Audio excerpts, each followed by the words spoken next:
बहुत बड़ा मौज़ू है जो हम शुरू करने जा रहे हैं। ये ख़ास तौर पर आपका बहुत शुक्रिया कि आपने उसके लिए भी वक़्त दिया और ये वो सवालात जज़ाकल्लाह। हैं जो हर आदमी जानना चाहता है जिन जो हमने पूछे हैं और जो आगे सवाल हैं वो लेबर से तल्लक नहीं रखते लेकिन हर उस पाकिस्तानी से ज़रूर तल्लक रखते हैं जिसके पास एमबीबीएस की डिग्री है। मुल्क के हालात ऐसे हैं कि लोग वहाँ से पढ़े लिखे जो डॉक्टर हैं, जो अच्छी खासी जॉब पे लगे हुए हैं, वो भी जो नए डॉक्टर हैं वो भी ओमान आना चाहते हैं। कैसे वो लोग ओमान आ सकते हैं?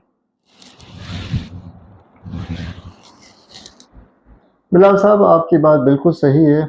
आजकल के हालात में एक कॉमन आदमी ही नहीं बल्कि प्रोफेशनल्स भी निकल रहे हैं जी, जी। और हर आदमी चाहता है कि एक अच्छी से अच्छी जॉब की तलाश में। तो मेरे ये जो इंटरव्यू जो भी मेरा ये सुन रहा है, प्रोफेशनल डॉक्टर्स, नर्सिंग स्टाफ और टेक्नीशियंस, उनको एक मैं बात बहुत क्लियर कर दूं कि आजकल ओमान में मेडिकल प्रोफेशन में आने के लिए 3 स्टेप्स हैं। वो तीनों स्टेप्स आप पाकिस्तान में रहते हुए, अपने मुल्क में रहते हुए तीनों स्टेप्स कर सकते हैं। अच्छा, वो कौन-से हैं? देखिए, फर्स्ट ऑफ ऑल अगर मैं डॉक्टरों की बात करूं तो फर्स्ट ऑफ ऑल डॉक्टर्स हों या नर्सेज हों या पैरामेडिक्स हों जो भी इसमें आते हैं, first of all is the theory exam. Theory exam को हम लोग पहले कहते थे प्रोमेट्रिक एग्ज़ाम। आजकल ओमान गवर्नमेंट ने इसको भी चेंज कर दिया है और उसका जो कॉन्ट्रैक्ट है वो यूके बेस्ड कंपनी को दे दिया है और उन्होंने इसका नाम कर दिया है Pearson view, VUE, Pearson view. ये थ्योरी पेपर्स है और ये ऑनलाइन पाकिस्तान में बैठे हुए हर मेडिकल प्रोफेशन का डॉक्टर्स नर्सेज ये कर सकते हैं। उसकी जो भी ऑनलाइन फीस है वो आप जमा करिए और अपनी लोकेशन आप सेलेक्ट करिए कि आप किधर एग्जाम देना चाहते हैं, theory paper, and you can give this exam, theory paper. ठीक है। साथ साथ सेकंड स्टेप आता है जिसको हम कहते हैं डेटा फ्लो। डेटा फ्लो में यहाँ Oman government, Oman medical speciality board, OMSB, आपकी डिग्री की वेरिफिकेशन करती है और आपकी एक्सपीरियंस जो आप शो करते हैं उसकी वेरिफिकेशन करती है कि आपकी डिग्री ऑथेंटिक है कि नहीं है, आपने जितना एक्सपीरियंस शो किया है इट इज़ ऑथेंटिक और नो। उसके लिए भी ऑनलाइन एड्रेस है, वो मैं आपको बाद में शेयर कर दूंगा इंशाल्लाह। तो जो भी कैंडिडेट हैं वो अपनी सारी डिग्रीज ऑनलाइन करिए, इसको किसी भी जगह से अटेस्ट कराने की ज़रूरत नहीं है। आप अपनी ओरिजिनल डिग्री को स्कैन करके अपलोड करिए, अपने जितने एक्सपीरियंस लेटर आपके पास हैं वो स्कैन करके अपलोड कर दें, उसकी जो भी फीस है वो आप दीजिए, तो आपका ये सेकंड पार्ट भी हो जाता है। अब ये it will take time, it will take around 1 month to 1.5 month। तो Oman government, Oman medical speciality board आपके सारी डिग्रीज को और आपके सारे एक्सपीरियंस को वेरीफाई करेगा और वो खुद बताएगा कि ये कोई जाली डिग्रियां तो नहीं है, ये जाली एक्सपीरियंस सर्टिफिकेट्स तो नहीं है। सही। इस हवाले से मैं हमेशा कहता हूँ और मैं रिक्वेस्ट करता हूँ बार बार कैंडिडेट से कि प्लीज़ एंड प्लीज़ कोई भी फेक डिग्री अपनी अपलोड मत करिए, क्योंकि ये लोग इस मामले में भी बहुत सख्त हैं। और अल्लाह ना करे आपका फेक डिग्री, आपकी फेक एक्सपीरियंस सर्टिफिकेट भी आपने अपलोड कर दिया और वो पता चला कि ये गलत है, तो ये आपको पूरे ओमान में नहीं पूरे GCC में बैन कर देंगे। अच्छा। पूरे GCC में बैन हो जाएगा वो अगर कैंडिडेट। एक्सपीरियंस भी गलत है। निकला तो? अगर सर्टिफिकेट, अगर फॉर एग्जांपल किसी ने एक एक्सपीरियंस सर्टिफिकेट दिया कि मैंने इतना अरसे इस क्लिनिक में या इस हॉस्पिटल में बैक होम काम किया, जी, जी। यहाँ से ओमान गवर्नमेंट उनसे वेरिफिकेशन करवाती है वहाँ पर नहीं और वो कहते हैं नहीं इसने हमारे साथ काम नहीं किया, हम जानते नहीं। या ये जो सर्टिफिकेट आप हमको दे रहे हैं इस सीरियल नंबर का तो कोई सर्टिफिकेट ही हमने इशू नहीं किया, या ये जो स्टैंप है, ये जो सिग्नेचर है, ये हमारे किसी कैंडिडेट के नहीं है, किसी ऑफिसर के नहीं है, जी, जी। तो वो आपका आ जाएगा उसमें। और एक दफ़ा वो लिख दिया गया तो पूरे GCC में आप बैन हो जाएंगे। आप चाहे दुबई, चाहे चाहे सऊदीया, चाहे कहीं कहीं भी आप नहीं आ सकते।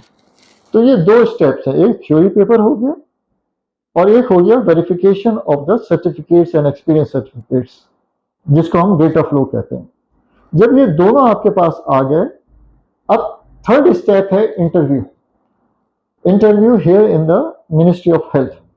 उसके लिए आपको किसी न किसी क्लिनिक से, किसी न किसी हॉस्पिटल, ओमान के किसी हॉस्पिटल से आपको मुंसलिक होना है। अब वो जो हॉस्पिटल है फिर आपके लिए लेटर देगा मिनिस्ट्री ऑफ हेल्थ को कि भाई अगर मेरे पास फॉर एग्जांपल आता है कोई, तो मैं लेटर हेड के ऊपर अपने मिनिस्ट्री ऑफ हेल्थ को एक लेटर लिखूंगा कि so and so candidate is willing to appear in the interview for this post. तो मिनिस्ट्री ऑफ हेल्थ मेरे वो लेटर एक्सेप्ट करेगी। उसके बाद यहाँ उनकी जो फीस होती है वो हम देंगे। अब उसमें भी दोस्त आता है ऑप्शन कि आप यहाँ बुला के उसका इंटरव्यू देना चाह रहे हैं या पाकिस्तान में करना चाह रहे हैं बैक होम। ऑनलाइन या ऑनलाइन, वो इंटरव्यू भी ऑनलाइन हो जाता है। तो उसके लिए डेट दी जाती है, मिनिस्ट्री ऑफ हेल्थ डेट देती है और ऑनलाइन आपका इंटरव्यू हो जाता है। सही। अब फॉर एग्जांपल एक मैं मिनिमम मिसाल ये दे रहा हूँ कि जीपी के लिए 50% जो होती है वो पहले पासिंग थी, लेकिन आजकल इन्होंने इसको 60% कर दिया कि आपको मिनिमम अपने जो थ्योरी है उसमें 60% लेना है। तो अगर किसी के 60% से कम है तो वो आगे इंटरव्यू तक नहीं पहुंच पाएगा सर, क्योंकि उसको यहाँ लेंगे ही नहीं। वो पास तो हो गया, ओमान मेडिकल स्पेशलिटी बोर्ड के हिसाब से वो पास तो हो गया, लेकिन वो यहाँ इंटरव्यू के लिए एलिजिबल नहीं होगा। तो मैं हर कैंडिडेट से कहता हूँ आप हमेशा कोशिश करिए कि आपकी जो थ्योरी में मार्क्स आए वो 60 एंड अबव आए। 60 एंड अबव इट डिपेंड कि आपको कितने चांसेस इंटरव्यू में मिलेंगे इसके। अगर आपने 60% से पास किया या 61-62% से पास किया तो आपको सिर्फ 2 चांस मिल रहे हैं इंटरव्यू के लिए। हो सकता है आप पहले इंटरव्यू में पास ना कर पाए तो आपको दूसरा चांस मिल जाता है। अब एक कैंडिडेट जो कि थ्योरी में 69 है, 70% एंड अबव भी आ जाता है तो उसको 3 चांसेस मिल जाते हैं। बहुत सारे कैंडिडेट समझते हैं कि भाई ये तो पीनट है, हम यहाँ का इंटरव्यू पास कर लेंगे। तो मैं उनको बता दूं भाई यहाँ कोई पीनट नहीं है। It is really very difficult to pass the interview here in Oman। और पूरा पैनल बैठता है और अच्छा खासा वो जज करते हैं, और वो जो जज करते हैं वो आपको ये नहीं देखते कि आपकी कितनी थियोरेटिकल नॉलेज है, वो ये देखते हैं कि आपके थियोरेटिकल नॉलेज के साथ साथ आपको ओमान के प्रोटोकॉल्स पता है कि नहीं पता। अच्छा, वो भी जरूरी है। आपको आप ओमान में काम करने आ रहे हैं, आपको ओमान के बारे में कुछ नहीं पता, क्योंकि यहाँ तो सारी चीज जो डिपेंड कर रही है मिनिस्ट्री ऑफ हेल्थ जो हमारी चल रही है, तो इनके प्रोटोकॉल्स हैं, राइटिंग प्रोटोकॉल्स हैं, आपको हर चीज को फॉलो करना है। आप कोई चीज अपनी आप से नहीं कर सकते। यहाँ प्रोटोकॉल हैं, इन राइटिंग प्रोटोकॉल्स हैं, उसको आप समझें, पढ़ें और फिर आए आप। सही है। सिर्फ थ्योरी आना कि भाई मैं तो डॉक्टर हूँ, मुझे ये आता है, इट्स नॉट इनफ। मैं तो नर्स हूँ, मुझे इतने साल हो गए और इतने सालों से मैं काम कर रहा हूँ, आप काम कर रहे होंगे। मेरे पास बहुत सारे लोग आते हैं, बहुत इंटरव्यू के लिए आते हैं कि जनाब मेरे पास इतना एक्सपीरियंस है, इतना वो है। मैं उनसे सिंपलेस्ट थिंग कहता हूँ, भाई सब बातें सही हैं, आप यहाँ का बस एग्जाम पास कर लें। प्रोटोकॉल जो है आप जो है एग्जाम पास करें, लाइसेंस ले लीजिए बस, then you are free for ever इंशाल्लाह। सही है। For ever. कौन सी डिग्री या courses before apply to get a job in Oman as a doctor और एज ए नर्सिंग स्टाफ या पैरामेडिकल स्टाफ, कौन सी डिग्रीज और कोर्सेज होने चाहिए तो फिर अप्लाई करना चाहिए? बिलाल साहब देखिए, एज ए डॉक्टर ज़ाहिर बेसिक डिग्री हमारी एमबीबीएस डिग्री है, किसी ने एमडी किया हुआ है पाकिस्तान में, तो ये तो बेसिक डिग्री है। लेकिन उसके साथ जो यहाँ मिनिस्ट्री ऑफ हेल्थ के जो प्रोटोकॉल के हिसाब से आपके पास 3 इयर्स का मिनिमम एक्सपीरियंस होना चाहिए। मिनिमम आप जितने साल के लिए एक्सपीरियंस हो वो ये आपका वो है, लेकिन मिनिमम इज 3 इयर्स। अच्छा, इस मिनिमम 3 इयर्स में भी 1 year is your house job और 2 इयर्स आफ्टर हाउस जॉब है। तो ये बहुत आसान है। ये बहुत सारे कैंडिडेट के वालिदैन मुझसे कांटेक्ट करते हैं कि मेरे बच्चे ने हाउस जॉब कर ली है। मैंने कहा आपके बच्चे ने हाउस जॉब जरूर कर ली है, लेकिन अब उसको 2 साल और मजीद करने to be eligible to appear in the interview. तो मिनिमम 3 इयर्स तो चाहिए। इसी तरीके से नर्सेज हैं, नर्सेज को भी मिनिमम 3 इयर्स चाहिए। टेक्नीशियंस हैं, जितने लैब टेक्नीशियंस हैं, x-ray technicians, minimum 3 years of experience चाहिए। लेकिन वो लोग जो टेक्नीशियंस हैं, स्पेशली द लैब टेक्नीशियंस वगैरह, मैं उनसे कहता हूँ कि भाई आप ऑथेंटिक डिग्री लीजिए। आप ये छोटे छोटे जो 6-6 महीने के कोर्स होते हैं वो पाकिस्तान में तो शायद चल जाएं, यहाँ नहीं चल पाए। नहीं चलता, मान में नहीं चलता। इसी तरह नर्सिंग के लिए भी छोटी छोटी जो पोस्ट हैं वो तो सही हैं, लेकिन आपने प्रॉपर डिग्री लेनी है, तब आपकी एलिजिबल होंगे, तो आप ओमान के एग्ज़ाम में अपेयर हो सकते हैं। सही है। कौन से ऐसे प्रोफेशंस हैं, शोबे हैं जो जहाँ पर पाकिस्तानियों को ज़्यादा मौके मिलते हैं, या कोई ऐसे जिस तरह की कोई मेडिकल से रिलेटेड है, कोई इमरजेंसी में है, या डेंटल है, कोई आई स्पेशलिस्ट है, या इस तरह से कोई रिलेटेड और कौन से ऐसे प्रोफेशन हैं, आप तो चूँकि इस फील्ड से हैं, जिनमें एक ईजीली पाकिस्तान को जॉब मिल सकती है? बिलाल साहब, ये भी आपका बहुत अच्छा सवाल है, और सर जी ये ऑनेस्टली स्पीकिंग बड़ा ही नाजुक इशू है ये।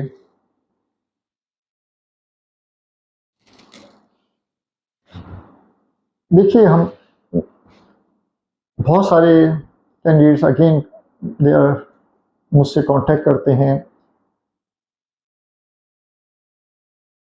तो मैं उनसे कहता हूँ भाई जो भी आपकी प्रॉपर डिग्री है उसकी आप बात करिए। जो इधर उधर की चीज़ें हैं वो ओमान में नहीं चलती, वो एलिजिबिलिटी में नहीं आती।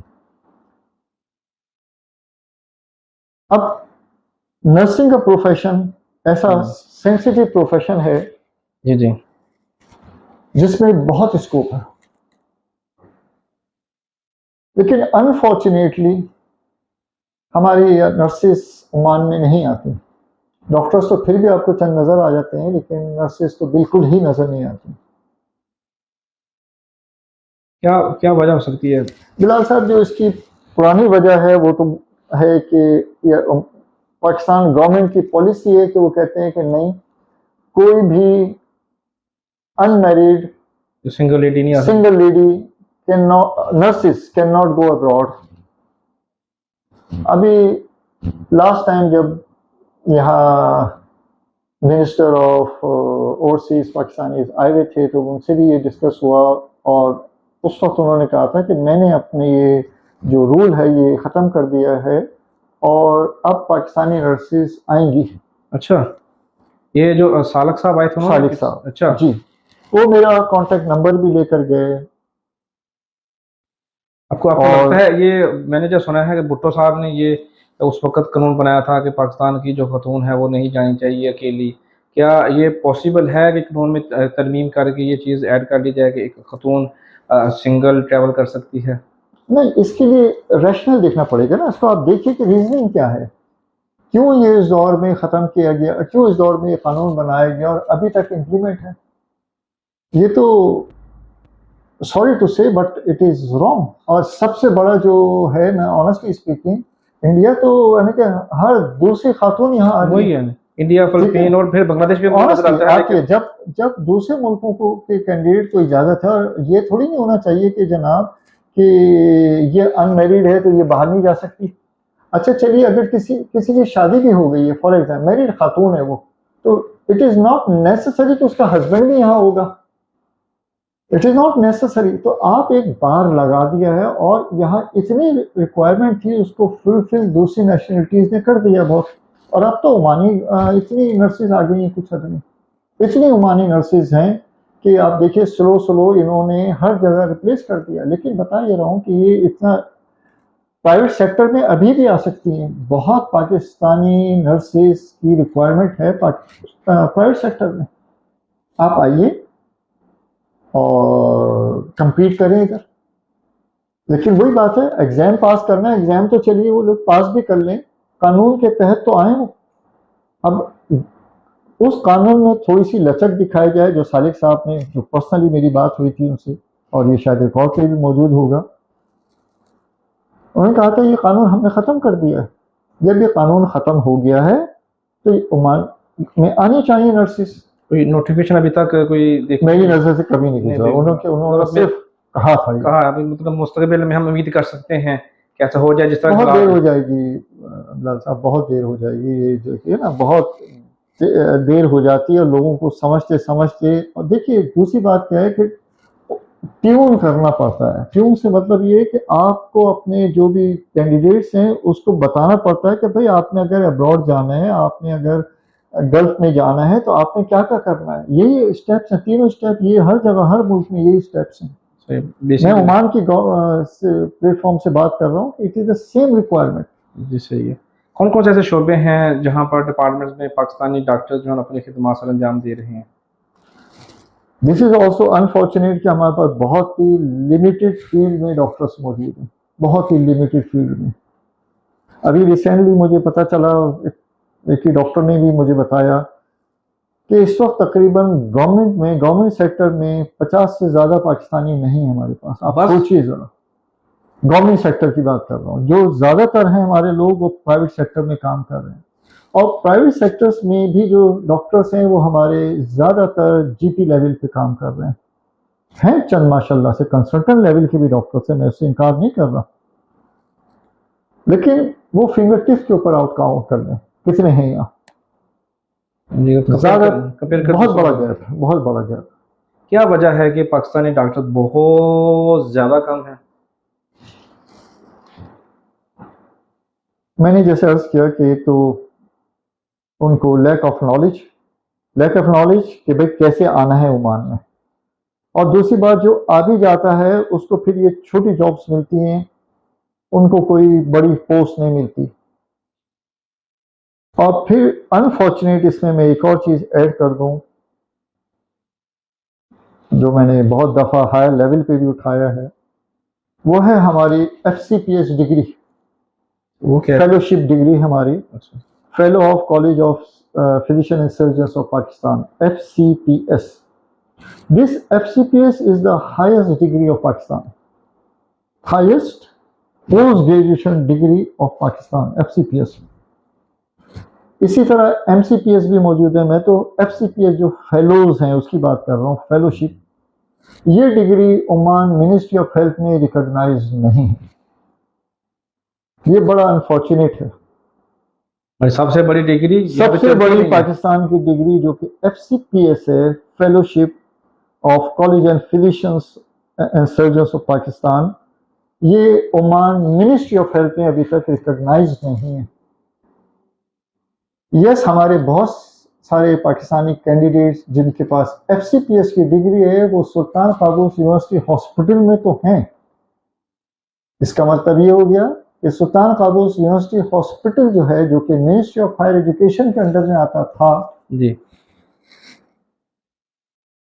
वहां ये डिग्री रिकॉग्नाइज है। और इसीलिए हायर एजुकेशन में है रिकॉग्नाइज नहीं, पहले एक बॉडी थी मिनिस्ट्री ऑफ हायर एजुकेशन, उसके अंडर में सुल्तान काबूस यूनिवर्सिटी हॉस्पिटल था, उस वक्त ये रिकॉग्नाइज थी। अब इन्होंने क्या कर दिया कि मिनिस्ट्री ऑफ हेल्थ और सुल्तान काबूस हॉस्पिटल और आर्म फोर्सेस हॉस्पिटल सबको मर्ज कर दिया, एक बना दिया। लेकिन अभी तक मिनिस्ट्री ऑफ हेल्थ में जो अप्लाई करेगा उसमें ये डिग्री रिकॉग्नाइज नहीं। और सॉरी, शायद मेरी बातें कुछ लोगों को बुरी लगी, और ये बात मैं हाई लेवल पे भी उठा चुका हूँ। अगर कोई ओमानी बच्चा, ओमानी डॉक्टर यहाँ से पढ़ने के लिए पाकिस्तान और कराची जाता है, जिसके मैं 2 इंस्टीट्यूट को तो मैं एटलीस्ट जान गया हूँ, एक है आगा खान यूनिवर्सिटी ऑफ कराची और एक है Sindh university, Jinnah Sindh medical university Karachi, जिसका पहले नाम था Sindh medical college.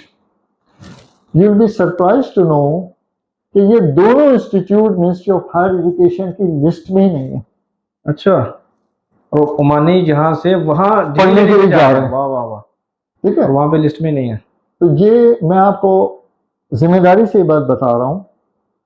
At present, आज जब हम इंटरव्यू कर रहे हैं सर, आज तक की तारीख में मैं ये कह सकता हूँ कि आगा खान मेडिकल यूनिवर्सिटी, जो कि रिनाउंड मेडिकल यूनिवर्सिटी है, और जिन्ना सिंध मेडिकल यूनिवर्सिटी जो कि कराची में, ये दोनों इंस्टीट्यूट, मैं औरों का मैं अभी नहीं कह सकता, लेकिन इन दो को तो मैं कह सकता हूँ कि ये दोनों यहाँ मिनिस्ट्री ऑफ हायर एजुकेशन में at present is not recognise. इसका मतलब ये हो गया कि जो ओमानी स्टूडेंट यहाँ से पढ़ने के लिए इन 2 इंस्टीट्यूट्स में गया है।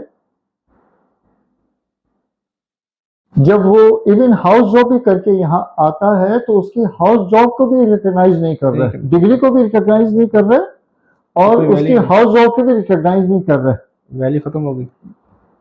अब उसमें क्या हो रहा है, वो कहते हैं कि ठीक है आप उस उधर से पढ़कर आए हैं, आप यहाँ 1 साल एक्स्ट्रा यहाँ हमारे कहने पे इस इंस्टीट्यूट में आप इस पढ़िए और अपने आप को वेरीफाई कराइए यू आर ऑथेंटिक डॉक्टर और नो। ये मैं आपको बता रहा हूँ। तो आप सोचिए कि कितने सारे इश्यूज हैं, कितने सारे एक किस किस मौजू के ऊपर हम लोग काम कर सकते हैं। तो अपने डिग्री की बात की तो हमारे मिनिस्टर ने कहा था ना, डिग्री तो डिग्री होती है, असली हो या जाली हो, लेकिन बात वो है जब आप इंटरनेशनल सतह पे जाते हैं तो फिर बड़ा फर्क पड़ता है, बड़ा फर्क पड़ता है। हर चीज हर जगह एप्लीकेबल नहीं होती। नहीं, वो तो खैर एक यहाँ जो छोटी है सोच की बात है ना, उन्होंने मैं आपको बता रहा हूँ, जरा सी भी कोई, जैसे मैंने आपको बताया कि उनको शक भी हो जाए कि ये डिग्री जाली है, उनको ये भी शक हो जाए कि ये एक्सपीरियंस लेटर जाली है, तो वो आपको पूरे जीसीसी में बैन कर देंगे। तो मेरी गुजारिश होती है तमाम कैंडिडेट से, जो मेरे इंटरव्यू सुन रहे हैं, प्लीज एंड प्लीज कोई भी फेक डॉक्यूमेंट मत अपलोड करिएगा। जी बिल्कुल सही है। और एक और रिक्वेस्ट मैं करता हूँ कि अपनी सीवी को जितना सिंपल बना सकते हैं सिंपलेस्ट बनाइए उसको। जितना आप उसमें लिखेंगे कि मुझे ये भी आता है, कि मुझे ये भी आता है, मेडिकल फील्ड से बात कर रहा हूँ जी जी, कि मुझे ये भी आता है और मुझे ये भी आता है, इसका मतलब है आप अपने आप के लिए खुद प्रॉब्लम क्रिएट कर रहे हैं। सिंपलेस्ट रखिए कि मुझे ये आता है, बस इस पे बात करिए, तो ज़्यादा ऑथेंटिक रहेगा। बस चलो थोड़ा सा अच्छी अच्छी बातें भी कर लेते हैं। कुछ ऐसे लोगों को याद करना चाहिए जिन्होंने माजी में डॉक्टर्स की बेहतरी के लिए, डॉक्टर्स को लाने में, डॉक्टरों को यहाँ पर ला के समझाने में, उनको ऊपर लेके आने के लिए किसी न किसी ने तो कोशिशें की होंगी। कुछ चंद के नाम लेना पसंद करेंगे आप? चंद नहीं है, ये बहुत बहुत लोग हैं जिन्होंने अच्छा, खामोशी से बहुत काम किया अच्छा है। माशाल्लाह, बहुत लोगों ने काम वाह वाह किया वाह, है, ज़रूर सुनना चाहेंगे जो ना ठीक है, अजीम लोगों बहुत के नाम। लोगों ने काम किया है। और ऑनेस्टली स्पीकिंग बहुत सारे में लोग ऐसे हैं जिनको मैं जानता हूँ जो इस दुनिया में नहीं है, वफात पा चुके हैं, फरमाए। लेकिन नो डाउट उन्होंने खामोशी से बहुत काम किया। यहाँ एक डॉक्टर होते थे पीडियाट्रिशियन, डॉक्टर वक़ार, उनका मैं जिक्र ज़रूर करूँगा। अच्छा, वो पहले रॉयल हॉस्पिटल में हुआ करते थे और उसके बाद ये बोशर पॉलीक्लिनिक में ट्रांसफ़र हुए और वहाँ हेड ऑफ द डिपार्टमेंट हुआ करते थे। उन्होंने बड़ी खिदमत अंजाम दी हैं। फिर यहाँ हमारे मेन मिनिस्ट्री ऑफ हेल्थ में डॉक्टर आसिफ मंसूरी, बहुत ही रिनाउंड, जो पुराने लोग हैं वो जानते हैं, बहुत खिदमत अंजाम दी उन्होंने, बहुत खामोशी से, बहुत दफ़ा यहाँ डेलीगेशन लेकर गए हैं पाकिस्तान वो। अच्छा, और बहुत इंटरव्यूज़ उन्होंने पाकिस्तान में हेल्ड करवाए, लेकिन unfortunately for the last so many years I must say कि अगर जहाँ तक मुझे याद आ रहा है 2014 में आई थिंक लास्ट, और 2010, सॉरी मुझे एग्जैक्ट याद नहीं आ रहा, तो लास्ट टाइम वो डेलीगेशन गया था पाकिस्तान यहाँ से इंटरव्यू करने के लिए। उसके बाद से मिनिस्ट्री ऑफ हेल्थ का कोई डेलीगेशन मेरी इंफॉर्मेशन के मुताबिक कोई नहीं गया। लम्हा फिक्रिया। फिर मैं एक और शख्सियत का जिक्र करना चाहूँगा, बहुत सारे हैं बेसिकली, बहुत सारे हैं। वारिस रसूल, वारिस रसूल माशाल्लाह से जो यहाँ के पुराने लोग हैं उनको पता है, ये महबूब रसूल साहब के बड़े फर्जंद हैं, बड़े। और यहाँ भी माशाल्लाह से वो भी recruitment department ministry of health में आज भी माशाल्लाह से हैं वो, और वो भी खामोशी से खिदमत अंजाम दे रहे हैं, बहुत खामोशी से, बहुत लोग। तो एक नहीं है, दो नहीं है, बहुत सारे लोग हैं जो कि खामोशी से, और इस नाचीज़ को भी आप उसमें शामिल कर लीजिए कि खामोशी से मैं भी बहुत जो कर सकता हूँ अपनी लिमिटेशन में रहते हुए वो मैं कर रहा होता हूँ। ये बेशक ऐसे ही है और नजर आ भी रहा तो यहाँ बहुत लोग हैं सर जी जो आगे नहीं आते और जो अपना इवन शायद नाम भी नहीं लेना चाहते। और बहुत सारे एक और डॉक्टर साहब होते थे, वो यहाँ के, he was a UN representative here in the ministry of health, UN representative अच्छा। In the ministry of health, doctor Jameel Khan. और उनकी भी खिदमत, नो डाउट एट ऑल, वो भी साइलेंट सपोर्टर थे। और मैं उन लोगों का भी जिक्र करना ज़रूर समझूंगा जो कि मेन मिनिस्ट्री ऑफ हेल्थ में बैठे होते थे, और वो हमारे खामोश सिपाही थे।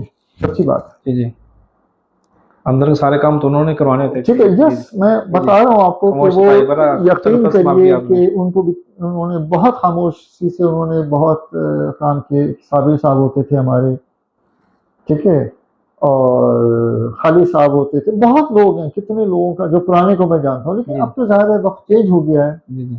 ये मैं आपको बात बता रहा हूँ डॉक्टर अली मूसा के दौर की, बहुत खिदमत अंजाम दी लोगों ने, और वक्त गुजर गया। लेकिन ऑनेस्टली स्पीकिंग अब हमारे कोई ऐसा हाई लेवल के ऊपर मिनिस्ट्री ऑफ हेल्थ में नहीं बैठे हुए लोग जिसको मैं जान सकूं।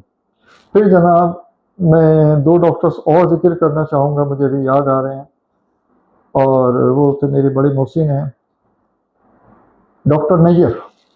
अच्छा। डॉक्टर नैयर नियाज साहब जो हैं, ये डॉक्टर राफे के बड़े दामाद भी हैं, and he was the head of the laboratories in Oman, whole laboratories of the Sultanate of Oman. अच्छा, माशाल्लाह। And mashallah, he was the advisor to the Minister of Health as well. अब लेकिन वो एट प्रेजेंट वो retire हैं, लेकिन ज़ाहिर क्लिनिकों से मुंसलिक हैं, और मुझे शर्फ हासिल है कि अल्हम्दुलिल्लाह वो मेरी क्लिनिक से भी मुंसलिक हैं अल्हम्दुलिल्लाह। Doctor Nayyar, he is the incharge of my lab. फिर बहुत सारे डॉक्टर्स हैं अल्हम्दुलिल्लाह जो एट प्रेजेंट हमारे यहाँ मौजूद हैं। उनमें डॉक्टर तारिक हैं अल्हम्दुलिल्लाह, डॉक्टर तारिक अमीन शेख साहब हैं, नवाजा भी गया सर्टिफिकेट से। डॉक्टर अमीन शेख हैं, डॉक्टर जमील हैदर हैं एनटी के, डॉक्टर इकराम बर्नी हैं, head of the oncology department हैं। मैं कितने लोगों के आपके सामने नाम लूँ माशाल्लाह से, शायद मैं माफ़ी चाहता हूँ अगर मेरे से किसी का मुस्लिमों का नाम रह भी जाए। तो सर जी, ये वो हैं खामोश सिपाही हैं जो वाकई बहुत काम कर रहे हैं, बिल्कुल सही बहुत है। काम कर रहे हैं। प्राइवेट इदारों के वाले से तो प्राइवेट इंस्टीट्यूट पे जाके, या कि फिर जो क्लिनिक्स है उनकी वेबसाइट से, या वहाँ से इंफॉर्मेशन मिल सकती है जॉब के लिए। अगर चूँकि जिस तरह के डेलीगेशन पिछले पे 10-12 साल से नहीं गया पाकिस्तान में, तो अगर कोई बंदा सरकारी मुलाजमत के लिए अप्लाई करना चाहता है ओमान की गवर्नमेंट में, ओमान मिनिस्ट्री में, कहाँ से वो सर्च कर सकता है कि वैकेंसीज आई हैं और कहाँ पे अप्लाई करेगा? देखिए, ये जो है एवरीथिंग इज ऑनलाइन नाउअडेज, चाहे वो प्राइवेट सेक्टर्स की मिनिस्ट्री ऑफ हेल्थ की जॉब हो, इवन प्राइवेट हेल्थ एस्टेब्लिशमेंट में जाना हो, सारी जॉब जो हैं वो मिनिस्ट्री ऑफ हेल्थ की वेबसाइट पे मौजूद हैं। आप सिंपल टाइप करिए moh.gov.government.on ओमान, और उसके बाद आप उसमें सर्च लाइन में आप जा सकते हैं, उसमें आप ढूंढ सकते हैं। और जहाँ तक डेलीगेशन जाने का ताल्लुक़ है, मैंने आपको बताया तो आजकल इन्होंने अब जाना छोड़ दिया है, और ज़्यादा everything is online, even interviews भी जो हैं वो ऑनलाइन है। लेकिन यस, अगर कोई हाई लेवल के ऊपर यहाँ से कांटेक्ट करता है मिनिस्ट्री ऑफ हेल्थ की रिक्वायरमेंट फुलफिल करने के लिए, तो फिर वो थ्योरी और ये जो डेटा फ्लो के स्टेप से मेरे ख्याल से वो बाईपास हो जाता है, क्योंकि वो फिर डायरेक्टली इंटरव्यू करते हैं जाके। तो फेस टू फेस 5-10-20 मिनट का इंटरव्यू होता है, और वो उसके अंदर जो है वो सिलेक्शन कर आ जाते हैं। लेकिन अगेन कीप इन माइंड, वो उसको सिलेक्शन करते हैं, और सिलेक्शन का मतलब ये नहीं होता कि फ़ौरन आपको जॉब दे दी गई है। आपको ये लोग वर्ड यूज़ करते हैं पाइपलाइन, कि आपको पाइपलाइन में डाल दिया गया है, आप पाइपलाइन में हैं, हमारी वेटिंग लिस्ट में हैं, जब भी रिक्वायरमेंट होगी वी विल कॉल यू। इसे दूसरे डिपार्टमेंट में होता है। बिल्कुल। एक डॉक्टर जो है वो डिग्री मिल गई, सब कुछ उसके पास आ गया, प्रोफेशन में आके जॉब पे खड़ा हो गया, आपकी नज़र में एक डॉक्टर के अंदर प्रोफेशन को लेकर क्या होना चाहिए उसके अंदर? उसके एटीट्यूड को, उसके काम को, उसके अखलाक को, उसके मामलात को? बिलाल साहब देखिए, कोई भी आए, कोई भी पेशेंट आए, मैंने तो एक चीज़ लर्न की है कि मेरे पेशेंट की आधी बीमारी तो मैं जब उससे अखलाक से बात करता हूँ ना, आधी बीमारी तो सर वो ख़त्म हो जाती है। तो सबसे पहले तो आपको ये आना चाहिए कि how to deal with the patient. सिर्फ पैसे कमाने की मशीन ना बने, उससे अगर अच्छी तरीके से आप बात करते हैं, उसको उसका मर्ज ही समझा देते हैं कि व्हाट एग्जैक्टली गोइंग ऑन और हम क्या करने जा रहे हैं, तो आधी तो बीमारी उस पेशेंट की वहीं ख़त्म हो जाती है। तो द फंडामेंटल जो एक रूटीन में एक डॉक्टर में क्वालिटी होनी चाहिए, वो सबसे पहले अपना इंट्रोडक्शन। आप अपने आप को बताइए कि आप भले से आपको वो जानता होगा, पेशेंट जानता होगा, लेकिन फिर भी आप उसको बताइए कि आई एम सो एंड सो और मैं आपका इलाज करना चाह रहा हूँ या मैं आपको एग्जामिन करना चाह रहा हूँ, क्योंकि पेशेंट कॉन्सेंट यहाँ उमान में बहुत इंपॉर्टेंट है। आप चाहे पेशेंट को बात कर रहे हों, चाहे पेशेंट को एग्जामिन कर रहे हों, चाहे कलेक्शन ऑफ द ब्लड कर रहे हों, चाहे कोई छोटा सा प्रोसीजर कर रहे हों, कॉन्सेंट इज़ वेरी इंपॉर्टेंट। और प्रोसीजर में तो अगर कोई भी छोटा सा प्रोसीजर भी करता हूँ तो मैं कॉन्सेंट लेता हूँ। पहले एक सिग्नेचर लेते हैं, उसको बताता हूँ कि ये प्रोसीजर मैं इस तरह करने जा रहा हूँ और ये कॉन्सेंट में लेता हूँ, उसका रिकॉर्ड हम रखते हैं उसका सारा। क्योंकि मैंने जैसे बताया, यहाँ ओमान में हर चीज़ प्रोटोकॉल के साथ चल रही है सर, हर चीज़। सही है।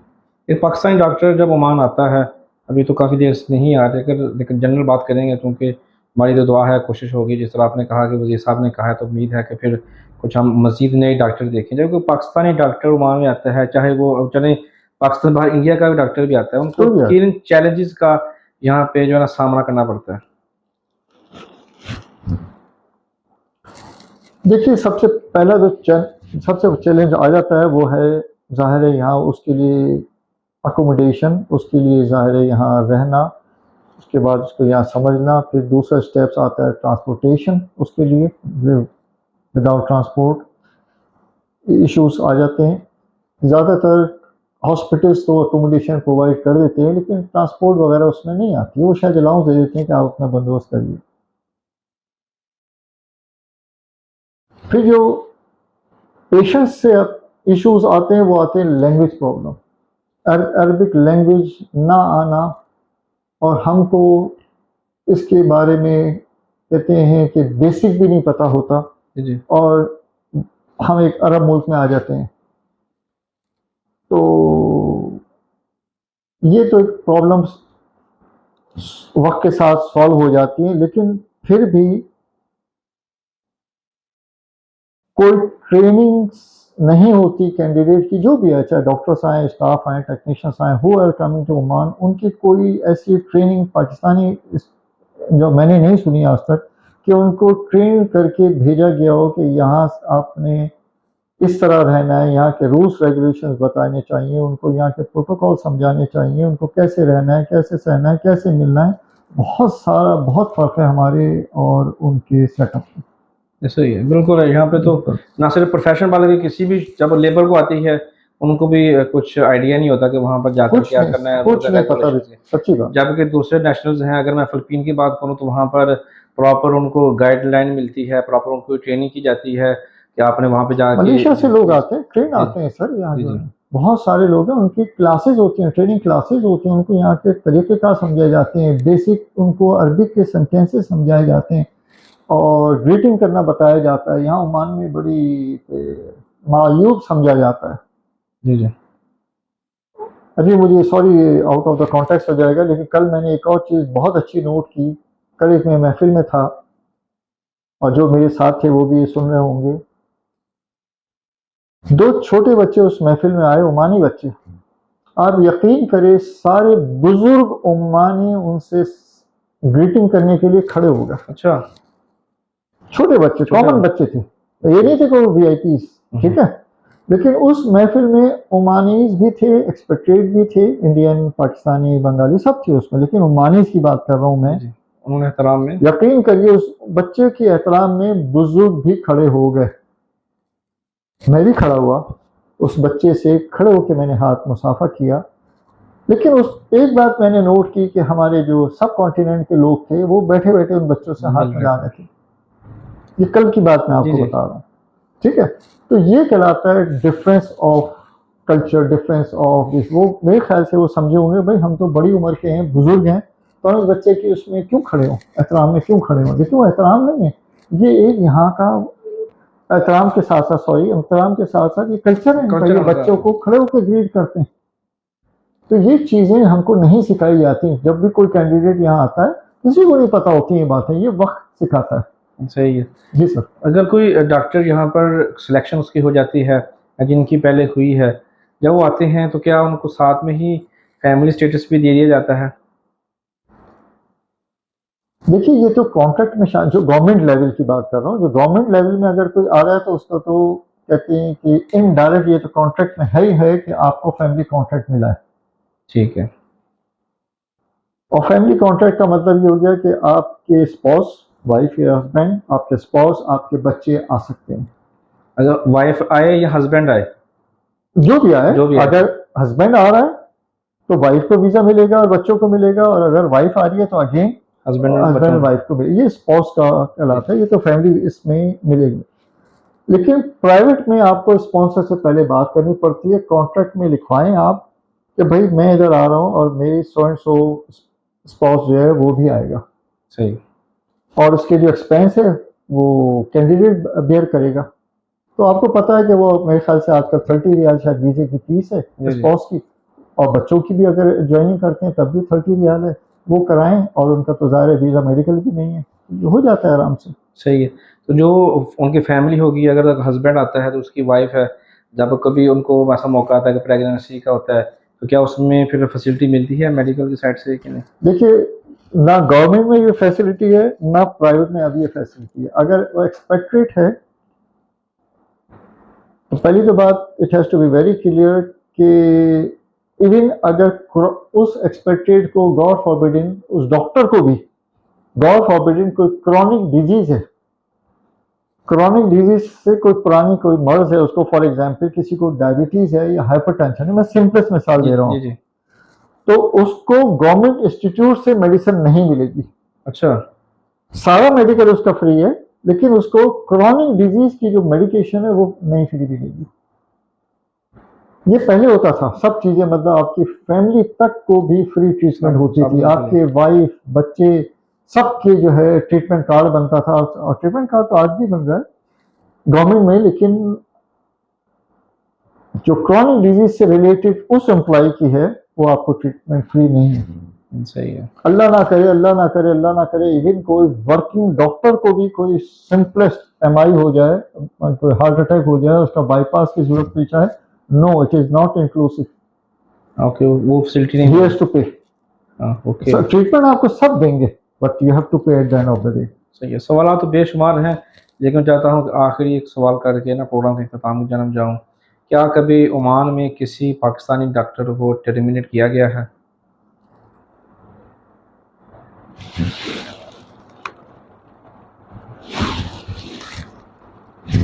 ये आपने बड़ा ही सेंसिटिव इशू है। जी सर, किया गया।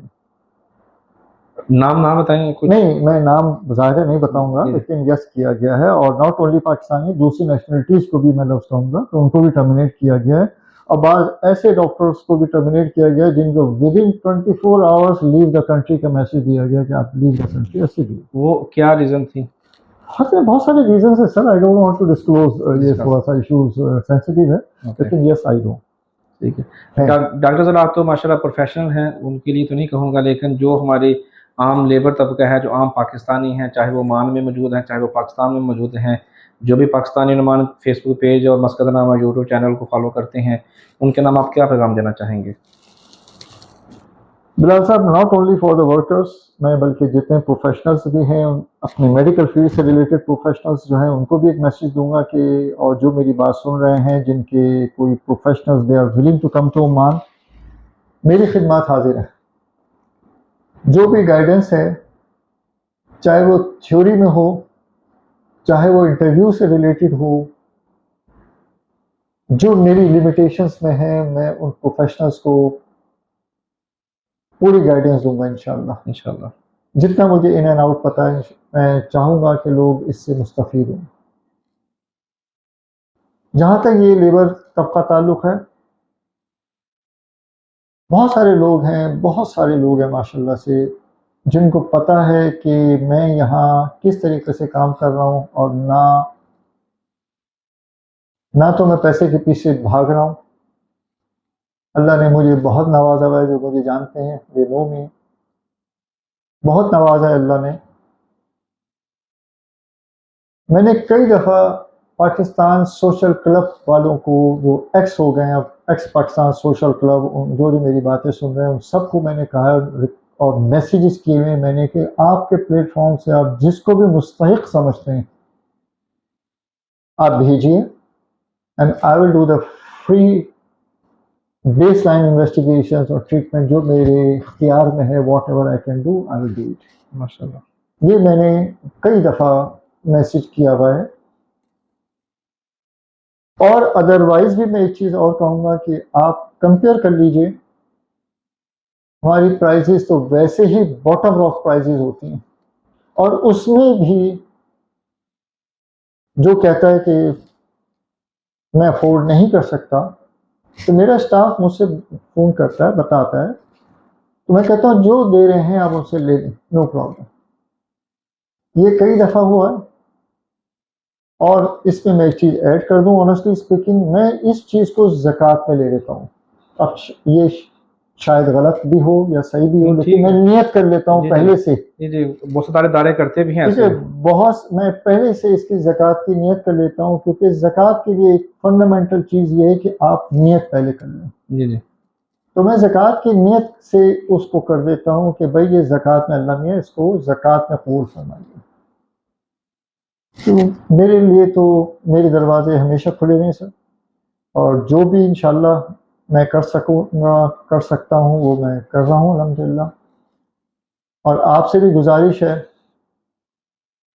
कि मेरी इस इंटरव्यू में कोई बात किसी को भी बुरी लगी है तो मैं माफ़ी का तलबगार हूँ। कोई बात बुरी भी लगी है तो मुझे करेक्ट कीजिएगा। और सबका बहुत बहुत शुक्रिया जो जो मेरी बात सुन रहे हैं। मेरा पर्सनल नंबर बिलाल साहब आपसे शेयर कर लेंगे, पर्सनल ईमेल भी आपसे शेयर कर लेंगे हम लोग। तो जो भी आपकी क्वायरी है बैक होम भी, you can direct me, contact me, और मुझे आप मैसेज करिए, इंशाल्लाह आई विल रिप्लाई यू। लेकिन प्लीज़ मुझसे कोई गलत उम्मीद ना लगा के बैठिएगा। जो हक बजानिब है वो मैं इंशाल्लाह आप सबकी मदद करूँगा इंशाल्लाह। जज़ाकुमुल्लाह। बहुत शुक्रिया डॉक्टर साहब, आपने वक्त दिया। 2019 का पेंडिंग इंटरव्यू नहीं सर, 2025 में जाकर कोरोना क्या हो गया था। अल्हम्दुलिल्लाह बड़ा अच्छा लगा आपसे मिलके। आपसे फेस टू फेस पहली मुलाकात थी, तवील रही, बहुत खूबसूरत नशिस्त थी, बहुत सारी मालूमाती चीज़ें हमारे जो नाज़रीन को भी सीखने को और देखने को मिली होंगी। नाज़रीन उम्मीद करते हैं कि आप अपनी सेहत का ख्याल खुद रखेंगे, और यकीनी तौर पर जैसा डॉक्टर साहब ने कहा कि हमने अपनी सेहत का ख्याल अपने लिए नहीं रखना, बल्कि जो हमारे इंतज़ार में, हमारे मुल्क में हमारे घर वाले बैठे हुए हैं, उनके लिए रखना है, ताकि जब हम खुशी-खुशी यहाँ से वापस जाएँ, तो हमारे घर वाले हमें हँसता मुस्कुराता हुआ देखें और खिलखिला उठें। यही पैगाम है कि जहाँ रहें, खुश रहें, खुशियाँ बाँटें। मिलेंगे फिर किसी नए रोज़, नए मौजू, नए मेहमान के साथ। तब तक मुझे दे इजाज़त। पाकिस्तान ज़िंदाबाद।